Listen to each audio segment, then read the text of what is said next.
Hi, if you're new here, I'd like to welcome you to the Meaningful Life Design Center, along with my partner, Michael Tabla Kelly, co-founder in the Meaningful Life Design Center.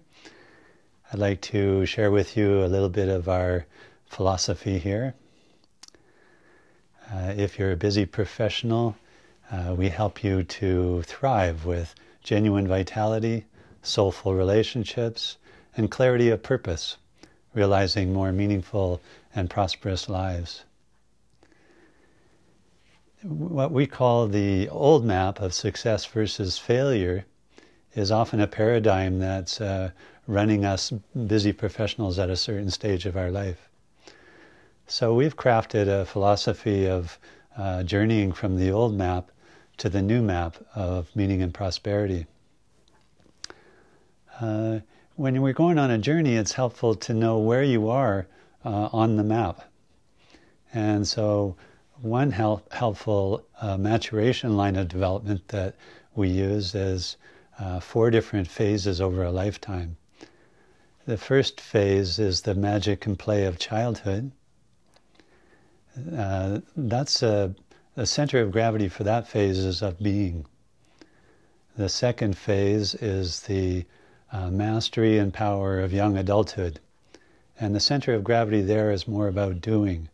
There's a lot to do in young adulthood in order to establish a career, a family, a home, etc. And then next we like to call the meaning and purpose of midlife. And then the final stage is the mystery and presence of elderhood. So it's helpful to find out where you are on kind of that life map. And a lot of the people that come to see us have been in the young adult stage of doing too much for way too long. And so it's easy to get out of balance between doing and being. And often people, sadly, have a crash of some kind. And sometimes I see it in people's dreams. For example, a busy professional might have a common dream of speeding down the freeway, and then they feel anxious because now they feel out of control, and then they go to try to put their foot on the brake and there's no brake.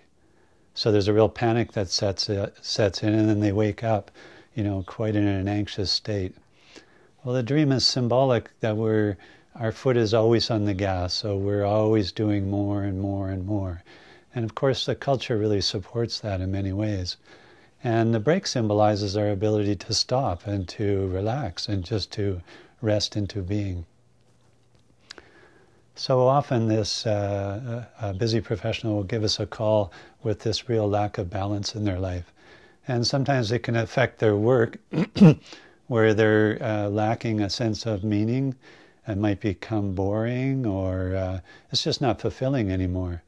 Or it might affect their genuine vitality.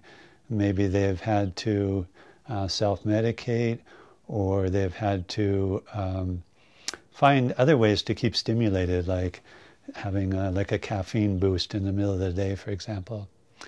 But eventually they're doing too much and they're headed for a crash. So our programs here are really to help them to enter into the meaning and purpose phase of development. So then eventually they have a nice balance that ends up with meaning and prosperity.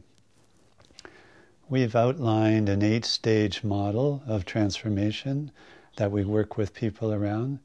The first stage is the old consciousness, if you will, the ordinary life of doing. The second stage is where there's some kind of a call, and it can be a refusal of the call. Symptoms start to arise, and what the culture tends to teach us is that we manage the symptoms, and sometimes it leads to addictive tendencies, rather than to see that there's some kind of call for us to transform our life. And so the next stage, stage 3, is often when people give us a call, is that they're on the hunt now for an ally, a mentor, an elder, someone who represents the new consciousness that they want to grow toward. One of my favorite quotes from Albert Einstein is, we can't solve a problem from the same consciousness that created the problem in the first place. So we actually have to find mentors who represent the new consciousness. So once someone really commits to their own transformation, they enter into a deep process, and it's much like the caterpillar who enters into the cocoon to become the butterfly if they go through the complete metamorphosis. So that process of cocooning we call stage 4, where someone's really committing themselves to a process. And in that commitment, sometimes challenges arise that the old consciousness doesn't want to give up. The caterpillar was symbolically focused on outward doing a lot and consuming a lot. And eventually that becomes unsustainable and it's not resilient. So then there's this turning within to try to balance, to try to get their sense of being back in shape again. So in the 5th stage of development, then what we see is there can be, with commitment to staying in this cocoon of transformation, there can be an encounter, what we call the first mystery of being. Just resting in this vast sense of peacefulness. This is the source out of which all our resources come from. And if someone can make a practice of resting in being, then eventually what starts to emerge is a deep remembrance of their original gifts of presence. If these are unfolded in the world, and then somebody starts to really become on purpose with their life.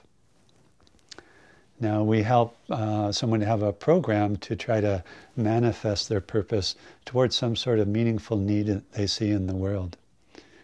So this starts to become more about becoming rather than an emphasis on doing. So in midlife there's a real nice balance between being and becoming.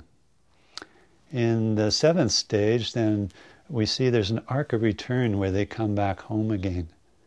And finally in the 8th stage there's an integration where they're integrating the opposites. They're holding the 3rd mystery of being and becoming, nature and culture. And this is just walking the path. So this outlines a little bit of our philosophy, and we have methods to match this philosophy. If you go over to the trainings page and scroll down, you'll see both Michael and I's programs, and we'd love to meet you. So look forward to hearing from you. Thanks very much.